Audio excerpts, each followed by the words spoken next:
During the 1870s represent one of the most harrowing eras of Jackson County history, stopping the county's growth dead in its tracks and really bringing its people to the brink.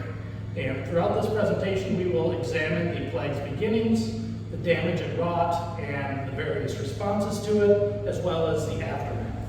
But first, we must take a look at life before the storm. I know that this is difficult to read. I do. Can we try showing you what's on that? You can try, they're back there. I don't know how much it will help. It's, yeah. I guess it doesn't matter. Yeah, it doesn't, yeah. Okay. I mean, you don't really miss, it's mostly just a visual component, it doesn't actually add much.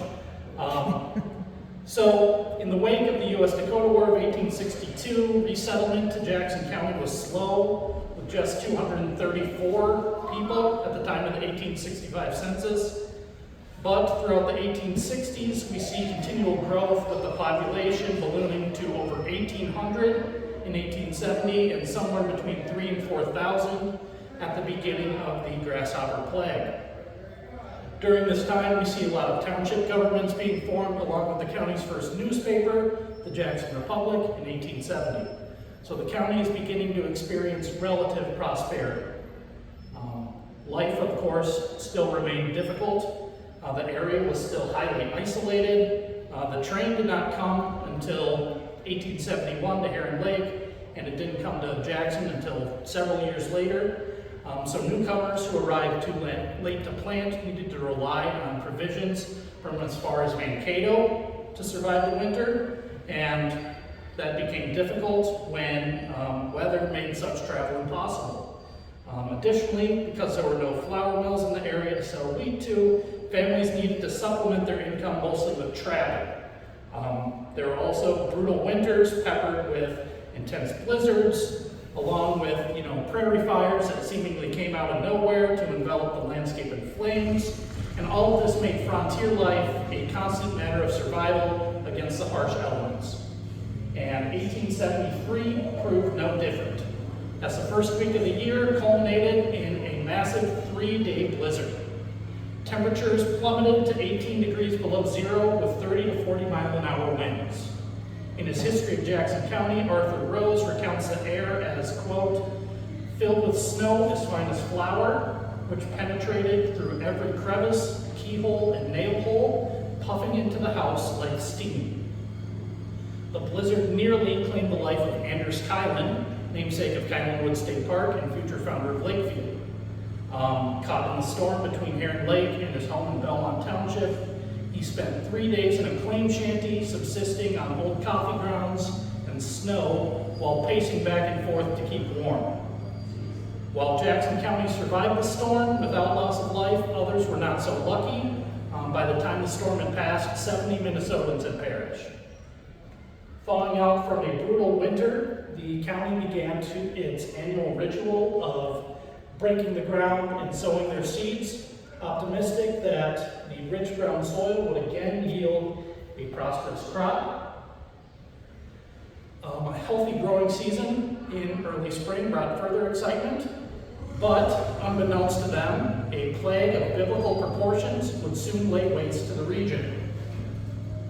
On June 14, 1873, Jackson County residents noticed a large white mass moving out of the west, high in the air. Before they knew it, this mass descended upon the land, devouring crops and laying eggs. This was the first sighting of the Rocky Mountain locust in the area. As its name indicates, the Rocky Mountain locust primarily came from the area around the Rocky Mountains on either side of it.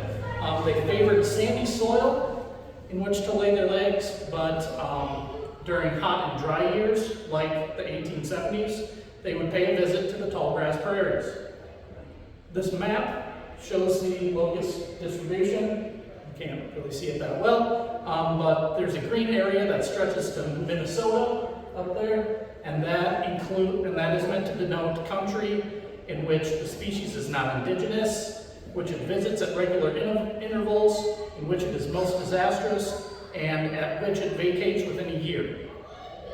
The second half of its scientific name, Melanopolis spreadus, means despised, which is a fitting moniker for something that wrought such devastation across the county. Their presence was initially regarded as somewhat of a curiosity by residents, with the Jackson Republic stating, "We have always had a desire to see one of those clouds of grasshoppers of which we have read from time to time. They've been here for a week in countless millions, and yet we have failed to discern any diminution in the strength of the sun's rays." They also note, "Many fields of wheat and barley were mercilessly gobbled by the hoppers, but careful examination shows that the injury is comparatively slight. The pests have taken their departure, and the fields are making rapid progress in gaining the growth of crops lost." That fall, some farmers did manage a bountiful harvest, while others had no grain worth cutting at all. The next spring, they planted again in the hopes that the grasshoppers would not return. By mid-May, however, optimism became despair, as the eggs implanted in the ground hatched, and those born in the West traversed to the area once more. In the words of the Jackson Republic, quote, "Our revelations that the eggs would not hatch were not reliable. They will hatch. They have hatched. The little robbers are here, and it is surprising how hungry they are after fasting all winter. A visit to the wheat fields will satisfy anyone as to their prodigious appetite for greens." One farmer wrote to the Jackson Republic, "If our crops of grain, which now look so splendid, will again be destroyed, we will be in a worse fix than the bewitched inhabitant of Salem in 1692, when, according to history, prayer even seemed to prove of no avail." The Republic noted, "Though they were considered numerous last year, there are now 10 or more where there is one then." 2 weeks later, this was the story. It was not until this week that the devastation by this scourge commenced in earnest, but in the few days they have been harvesting the crops, they have put in full time and done clean work.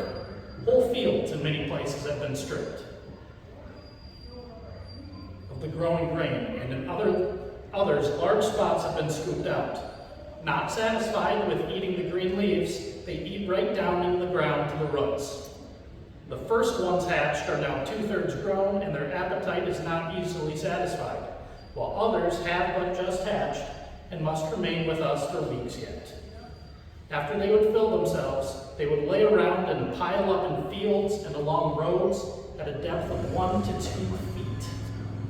The swarm of locusts even affected transportation throughout the country. Railroad tracks would become slick with grasshopper guts, causing delays and even derailments.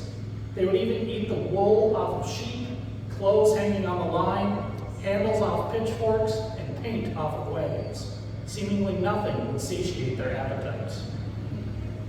And after the Rocky Mountain locusts would feast on their crops, some pioneers had little choice but to head back east and find work elsewhere, then return in the fall. Others packed up and never came back. During this time, the Jackson Republic was willing to give its paper away for free to farmers who had no money to spare, noting, quote, "We are prepared to extend to the people of the county every privilege possible, and no one need deny himself the reading of the Republic on account of the hard times. If you have had ill luck and have no money, call and see us, and we assure you that you shall not be deprived of its weekly visits." Though initially reluctant to receive aid, farmers desperately needed relief, and not just a free newspaper. First, they turned to their local farmer organizations like the Grange, which were just beginning to form. They could provide some degree of mutual aid and charity to each other, but there was simply not enough to go around in the county. The state Grange and national Grange tried to help as well, but they also lacked the resources necessary to provide at the level farmers needed. Farmers then turned to local, county, state, and national governments for aid. Unfortunately, the country writ large was going through an economic panic, so funds were tight. The state of Minnesota provided seeds to farmers who could not afford to purchase any, but these were of little use, as the grasshoppers would just gobble up the plants when they were fully grown anyway. They also provided surplus supplies and cash payments, but this assistance was meager compared to the crisis at hand. The 19,610 pounds of flour and 1,935 pounds of pork distributed in 1874 amounted to just 6 pounds of flour and 10 ounces of pork to each needy person. Governor Davis was hesitant to provide more direct cash assistance to struggling families, encouraging instead charitable contributions and, yes, charitable contributions from other citizens of the state who had so far escaped the wrath of the grasshoppers. In all, the state appropriated just over $15,000 to counties affected by the grasshopper. By contrast, the actual loss in terms of crops, according to the Jackson Republic in 1874, amounted to more than $200,000 statewide. 1875 proved to be a lighter year for the grasshoppers compared to 1874 in Jackson County. That's because the locusts were not believed to have laid eggs in the county the previous year. Nationwide, however, the clouds of locusts were thicker than ever. In Nebraska, one cloud, known as Albert's Swarm, was calculated as being over 198,000 square miles, which is larger than the state of California, weighing 27.5 million tons and consisting of as many as 12.5 trillion locusts. They expanded further and further into the state, and farmers tracked their movements like an invading army of soldiers. When they finally arrived to Jackson County in July, this is what the Jackson Republic had to say. Had an earthquake shaken up our people, or a cyclone swept destruction over our community, neither would have excited and discouraged our citizens so much as it did to see those hungry, hopping pests lashing away at the grain fields.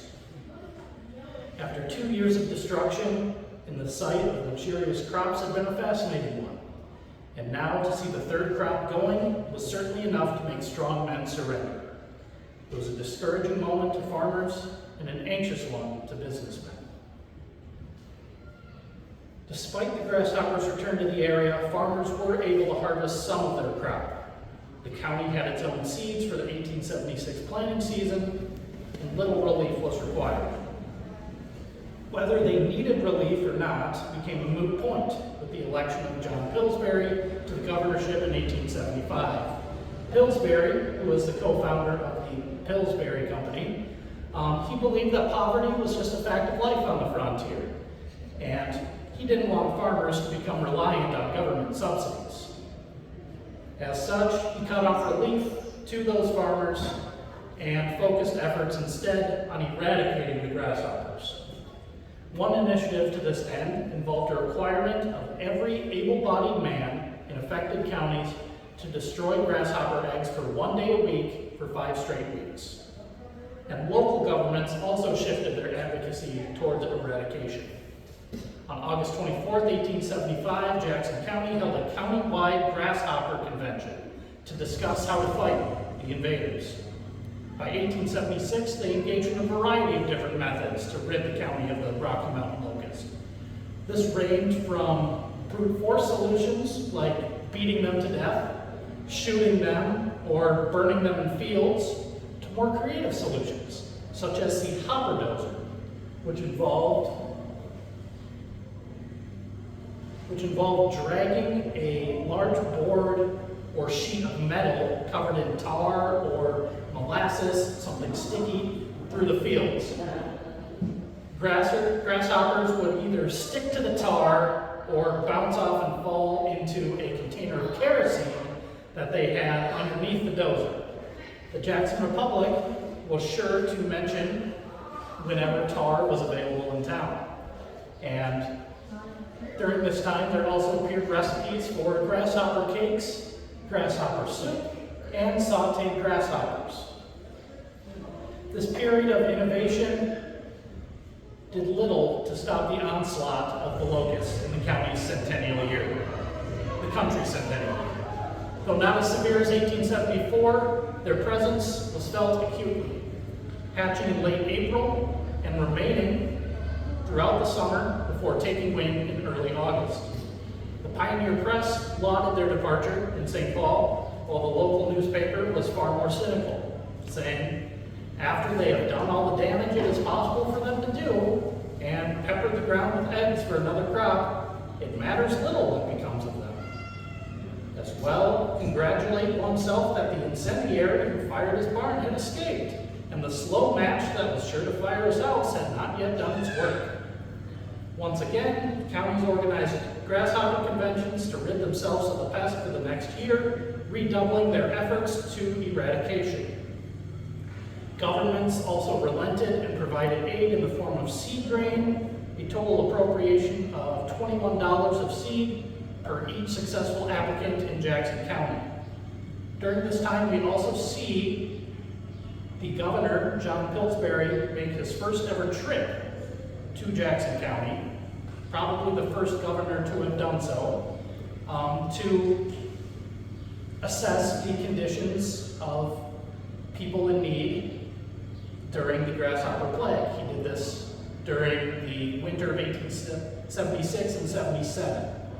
And he would personally provide aid to people who were in need of it. It wouldn't come through, through the government. He had his own personal fortune from founding a massive flower company, and he would kind of talk around and he would figure out who was the most destitute in Jackson County, and he would, give some food or some supplies and send them their way.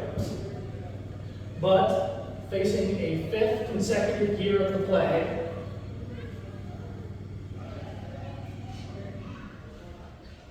Governor Pillsbury declared April 26, 1877, a day of prayer and fasting in the hopes of divine intervention from the pests. The next day, an early spring blizzard left the crop of locust eggs weakened. Farmers continued their eradication initiatives, and combined with cool weather in May and June, helped stave off the surviving grasshoppers.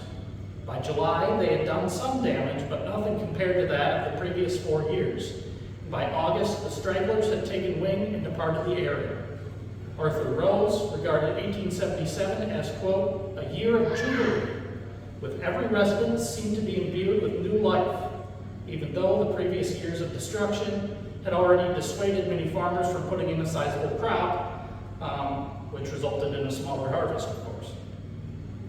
1878 came and went with nary a grasshopper to be seen, and the residents of Jackson County, confident the worst days were behind them, felt a renewed sense of hope to grow and prosper.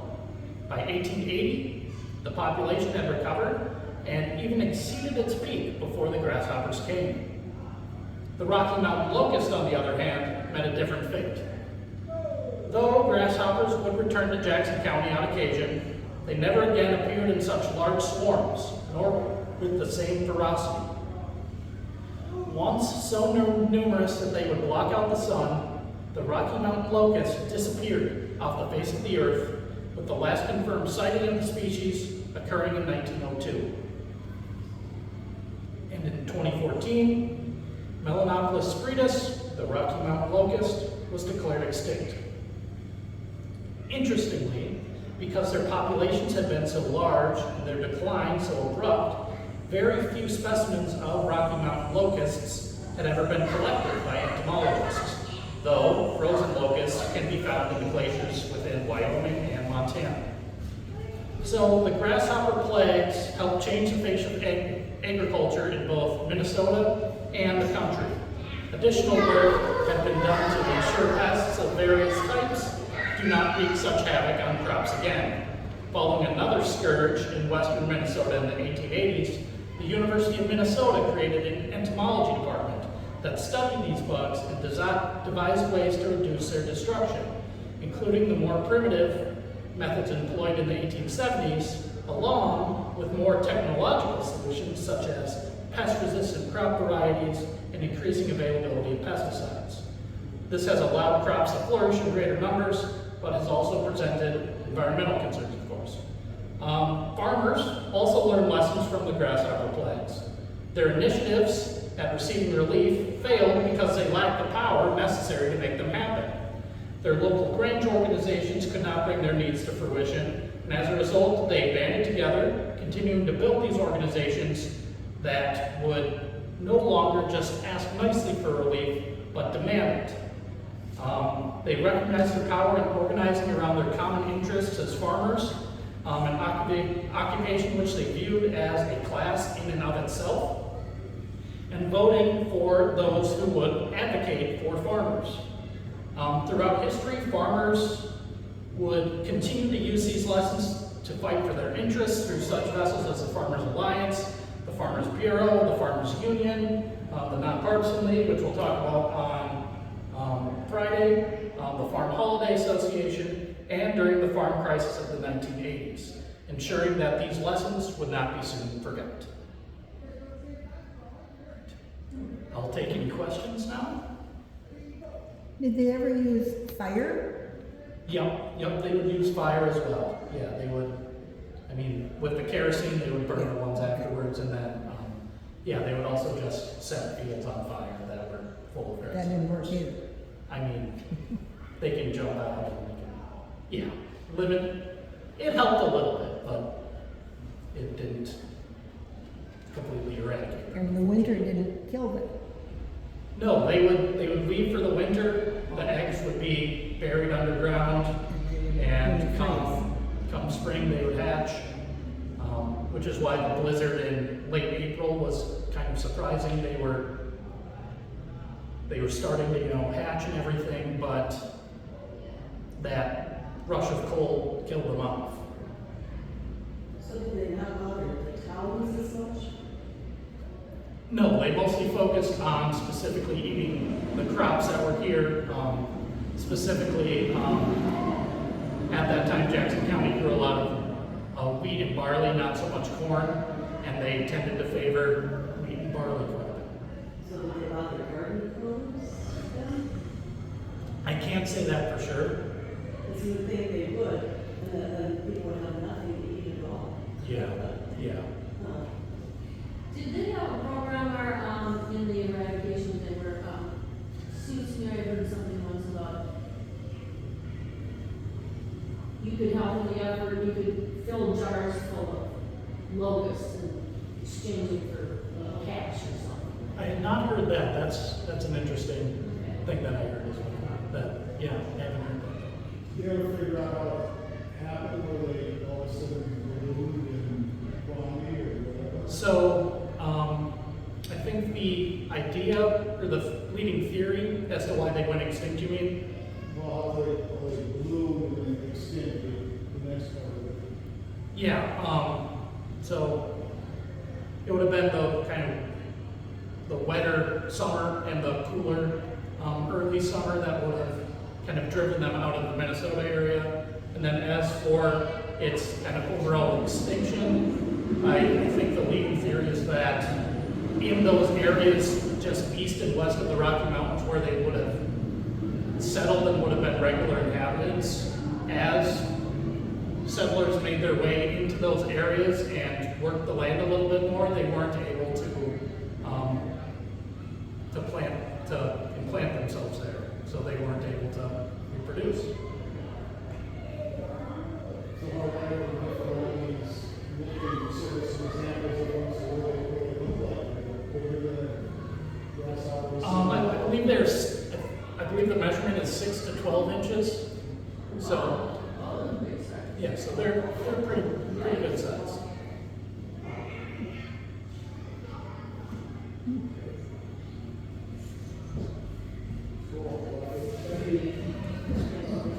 Any questions? All right. For those who came in later, I would just like to, again, thank you for coming in and plug our programs tomorrow. We'll be discussing Norwegian immigration in Jackson County.